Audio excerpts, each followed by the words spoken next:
Have you ever noticed how some things in a language just feel wrong, even if you can't explain why?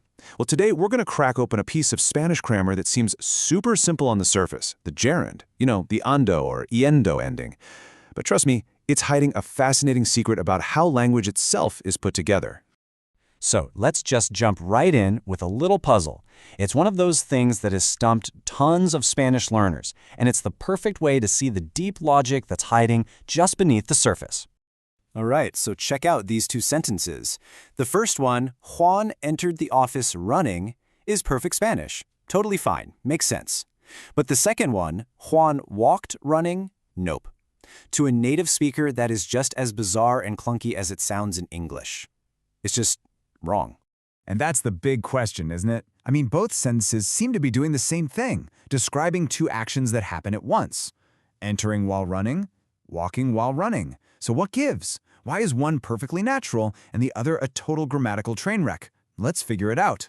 To get to the bottom of this, you gotta understand that these Spanish gerunds, they're kind of like a linguistic Swiss Army knife. They can do two very different jobs in a sentence, and figuring out which job they're doing is the first key. Okay, so job number one is what we can call a circumstance gerund. The best way to think about this is like the background music or the set design in a movie. It's not the main event, it's just describing the context, the scenery where the main action is taking place. It's all about setting the scene. For example, take a sentence like this. The girls went to Toronto singing. See what's happening there? The singing is just the soundtrack for the trip. It's the background circumstance. They didn't use singing as their method of travel. They were just singing while they were on their way. Now, the second job is the means gerund, and this one is totally different. If the circumstance gerund is the movie set, the means gerund is more like a set of Russian dolls. One action is literally nested inside the other. It describes the specific method, the how, of the main action. And that brings us right back to our original sentence, the one that worked. Juan entered the office running. Here, running is not just some background noise, it's the how. How did Juan enter? He entered by means of running. The action of running is the specific way he performed the action of entering. So this idea, this concept of an action within an action is the first major key to unlocking our puzzle. Let's break down exactly what makes this nested relationship tick. It works because there's a clear hierarchy. You start with a main verb that describes a pretty general, broad action, like entering. The gerund then comes along and provides the specifics. It spells out the manner of that action, which here is running. The gerund just slots right into the main verb's meaning, filling in the details. And this isn't just a casual observation. The linguists who studied this have a formal name for it. They say the main verb is the whole event and the gerund is a part of that whole. It's a really clear part-to-whole relationship. And this is a big but. There's a catch. This relationship is not a two-way street.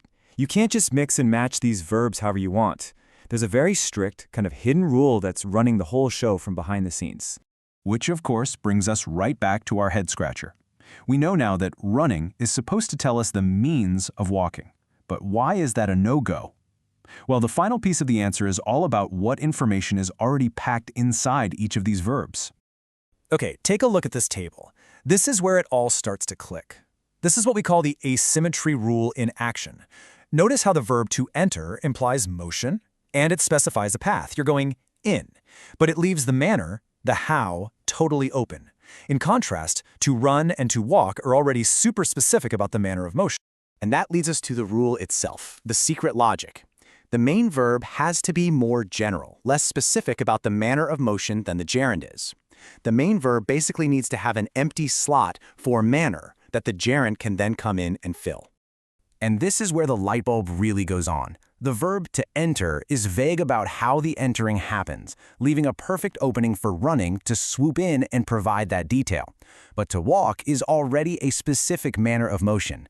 You can't then try to jam a different specific manner, like running, into that same slot. The slot's already taken. The information just clashes. Now, this is cool, right? But what's really amazing is that this little rule isn't just some quirky detail of Spanish. It actually tells us something really profound about how different languages choose to describe the world, especially when they're talking about motion. It all comes down to this groundbreaking research by a linguist named Leonard Talmy. He found that languages tend to follow one of two major strategies. Spanish is what's called a verb-framed language. English, on the other hand, is a satellite-framed language. And this is a really fundamental difference in how they're designed. So, in a verb-framed language, like Spanish, the main verb itself does the heavy lifting of describing the path of the motion. The verb to enter fundamentally means to go in. The manner, how you do it, the running part, that's treated as extra, secondary info that gets added on with the gerund. Now flip that completely on its head for English. In a satellite-framed language like ours, the verb's main job is to describe the manner of motion, to run. The path, the direction, like in or into, gets tacked on with a separate little word, a preposition, which linguists call a satellite. See the difference? The priority is totally switched. And that right there, that is exactly why Juan ran into the office sounds so completely normal and natural to us. Our language is built to put the manner in the verb and add the path later. Spanish is built to do the exact opposite. They are two totally different blueprints for describing the very same event. So, think about where we started. A quirky little puzzle about why you can't walk running in Spanish has ended up revealing a language's entire strategy for describing reality. It just goes to show you that grammar isn't just a bunch of random rules to memorize, it's a window into a language's deep internal logic. And that really makes you wonder, doesn't it? If a simple little gerund can hide all of this logic and strategy, what other blueprints for reality are hiding in plain sight in the grammar that you use every single day?